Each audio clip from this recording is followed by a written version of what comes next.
रफा पर हमले को लेकर इजराइल चारों तरफ से घिरता जा रहा है। एक तरफ हमास के लड़ाके गाजा के भीतर इजरायली सेना पर कहर बनकर टूट पड़े हैं, वहीं दूसरी तरफ लेबनान का हिजबुल्ला उत्तरी इजराइल बॉर्डर पर आईडीएफ को चैन की सांस तक नहीं लेने दे रहा। और अब इसी कड़ी में इराक और सीरिया के प्रतिरोधी समूह ने इजराइल की मोर्चाबंदी शुरू कर दी है। दरअसल पिछले कुछ दिनों से इराक और सीरिया से भी इजराइल पर हमले शुरू हो गए हैं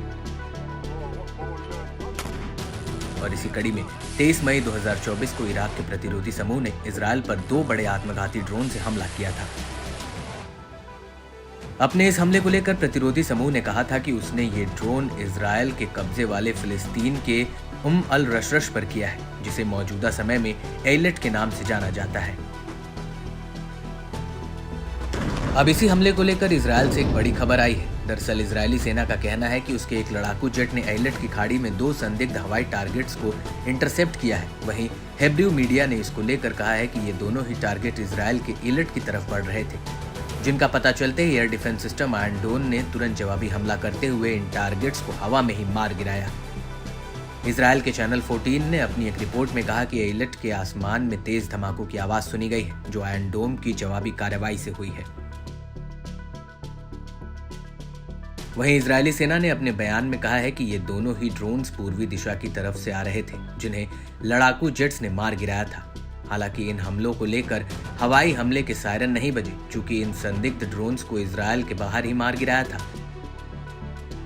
आईडीएफ के मुताबिक 23 मई 2024 की रात को ईरान समर्थित इराकी प्रतिरोधी समूह ने इजराइल पर 2 ड्रोन दागे थे, जिन्हें इजरायली लड़ाकू जेट्स ने मार गिराया था।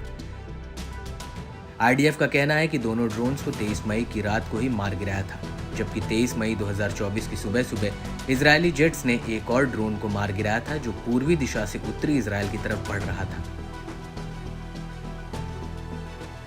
इजरायली सेना का कहना है कि तीसरा ड्रोन भी इजराइल के हवाई क्षेत्र में घुस नहीं पाया था और इस ड्रोन को गिराने के लिए जेट से एक मिसाइल दागी गई थी, जिसके एक हिस्से ने सफेद शहर को प्रभावित किया, जिसकी वजह से वहां पर आग लग गई थी। आईडीएफ के मुताबिक वो इस पूरे इलाके की जांच कर रही है। हालांकि इस घटना में कोई चोटिल नहीं हुआ है।